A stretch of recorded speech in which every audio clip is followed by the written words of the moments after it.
presiden ke-8 kita ini menerima warisan. Menerima warisan. Warisannya adalah luar biasa. Selama kurang lebih 10 tahun menambah hutang 15.000 kurang lebih. Warisan kedua, dijualnya sumber daya alam ke Tiongkok yang tidak meningkatkan APBN. Bahkan sumber dayanya hilang. Kemudian warisannya APBN 90%. Itu dari pajak. Jadi ternyata untuk hidup bernegara di negeri ini hanya bertompang atau rakyat yang menanggung. Ini sangat luar biasa. Kemudian infrastruktur, banyak proyek yang mangkrak, bandara, bahkan waduk-waduk juga banyak yang mangkrak. Ini mengakibatkan kesenjangan sosial yang sangat luar biasa. Ini adalah warning bagi kita semuanya. Kemudian menonjol lagi ini, bahwa pada tahun 2017 judi online itu hanya sekitar 2 triliun, tetapi 2023 sudah lebih dari 350 triliun. Itu yang main judi itu masyarakat bawah, bukan masyarakat menengah. Mereka sudah kekurangan, tidak ada kerjaan, nganggur, bakar uang. Sehingga banyak mungkin Bapak Ibu sekalian yang dimintain oleh orang dekatnya atau pembantu, kemudian minta bantuan, kemudian ada di tempat saya yang bekerja, akhirnya dia cerai karena mengumpulkan duit untuk beli Grab, ternyata suaminya pulang, Grabnya udah dijual hanya untuk judi online. Ini suatu hal yang sangat menyedihkan. Ini kan tanda-tanda bahwa kemiskinan kemudian pengangguran. Selama 10 tahun itu 7 presiden kalau dijumlahkan, itu korupsinya di zamannya Pak Jokowi jadi presiden, itu 100% lebih. Baik kualitas maupun kuantitasnya. Dan yang terjadikan lagi, banyak pendiaman oleh pejabat pemerintah tertinggi ini terhadap korupsi-korupsi bawahannya. Yang tanda kutip, bahan untuk penyanderaan. Sama-sama kita udah tahu itu. Kemudian yang lebih menyedihkan lagi bahwa beras di negeri kita ini harganya 20% lebih tinggi dari harga internasional. Ini warning yang sangat luar biasa.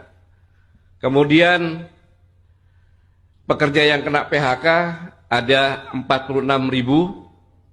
Ini berita Kompas 2 September 2024, tetapi yang terbaru Sritek pun kena pilot dan kemungkinan 20.000 lagi. Bayangkan. Kemudian selanjutnya deflasi 5 bulan berturut-turut. Deflasi itu masyarakat tidak punya uang sehingga barang-barang harus jual murah, perusahaan rugi. Perusahaan rugi menyebabkan PHK dan seterusnya. Dan 9,89 generasi Z di Indonesia menganggur. Kemudian ini yang berbahaya. Banyak kelas menengah yang jatuh miskin. Padahal standar untuk melihat negara itu stabil, sejahtera, ya kelas menengahnya yang kita lihat. Ini kelas menengah turun jadi miskin dan dia tidak dapat BLT karena datanya masih kelas menengah. Ini saya alami sendiri. Hanya sebagai buruh harian, dia pinjam uang ke saya. Pak, saya pinjam uang. Loh, kan kemarin kamu baru mantu. Iya, Pak. Anak saya yang baru mantu, Pak. Dia beli angsuran rumah dengan harapan dia punya gaji. Ternyata sekarang PHK, Pak. Itu yang terjadi. Sehingga Bank Dunia mengingatkan bahwa ancaman resesi. Ini adalah kondisi kita sekarang ini yang membuat susah dapat, yang membuat masyarakat sulit karena memang tidak ada pekerjaan. Ditambah ditekan lagi, pajak makin tinggi. Selesai sudah itu. Ini warisan yang pertama.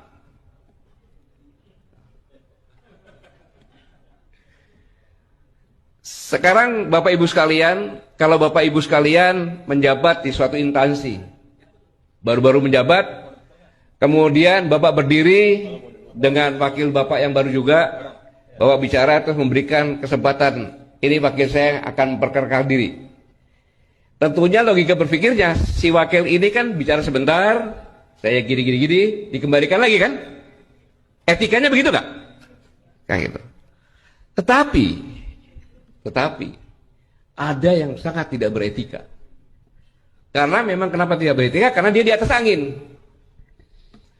Ketika sang paman menyampaikan, alhamdulillah salah satu sudah bisa selesai, batas umur minimal sudah selesai, tinggal batas umur maksimal. Bisa terjadi yang umur maksimal ini tidak bisa maju sebagai presiden. Ingatkan itu kan? Itu berarti sang paman mengancam. Sehingga besoknya, pada saat itu Pak Prabowo mendeklarasikan di rumahnya tanpa dihadiri oleh wakil. Karena harus menunjukkan bahwa, hei paman, ponakanmu akan jadi wakil saya. Itu saya waktu itu di bukas dengan Bang Rafli, saya sampaikan kalau saya jadi Prabowo, itu pun akan saya lakukan untuk keselamatan saya. Kalau enggak jadi. Karena itu maka pada saat deklarasi di istana, Anda bayangkan seorang yang berbalik umurnya, Pak Prabowo 73, dia 37, ya kan? Dengan gagah perkasa bicara seperti ini. Tenang saja Pak Prabowo. Tenang saja Bapak.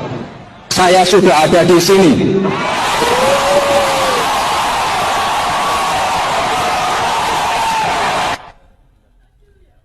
Kan sangat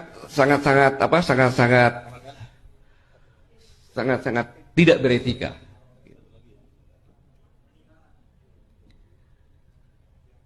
Maka timbul pertanyaan, mengapa kok terjadi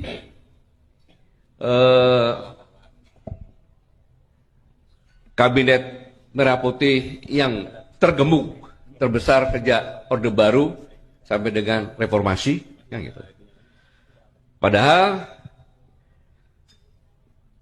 David mengatakan dalam The Cabinet A Cooperative Perspective bahwa kabinet yang hegemoni, yang besar, itu hanya bisa berlangsung dalam kondisi yang baik-baik saja.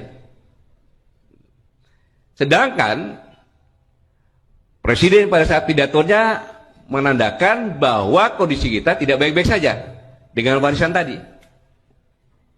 Ibaratnya pelangi.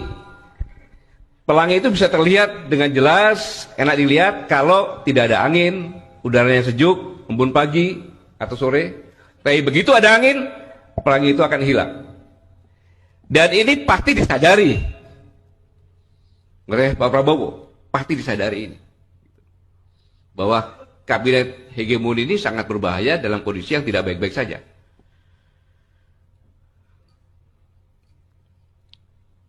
Tapi Ansel dan Gates juga menyatakan bahwa collaborative governance ini adalah bahwa pemerintahan dalam suatu negara sangat kompleks. Saya ulangi, pemerintahan dalam suatu negara sangat kompleks sehingga diperlukan lembaga-lembaga negara untuk bersatu sebagai motor bekerja sama dengan akademisi, ekonomi, para pemuda, semua lapisan masyarakat untuk menentukan kebijakan. Latar belakang inilah mungkin sehingga ke Magelang. Di samping tadi gambar yang satu tadi. Karena apa? Kalau gebuk ini pasti akan terjadi friksi-friksi. Friksi-friksi nanti bisa terjadi perpecahan.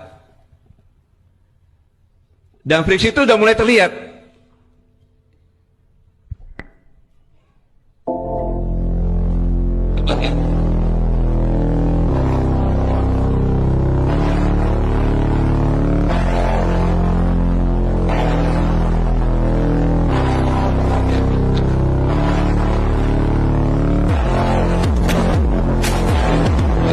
presiden tidak cium tangan, tapi dengan wakil presiden cium tangan.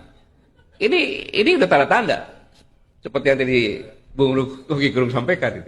Friksi terjadi. Bisa terjadi politbiro nanti dalamnya, organisasi dalam organisasi. Tetapi memang keharusan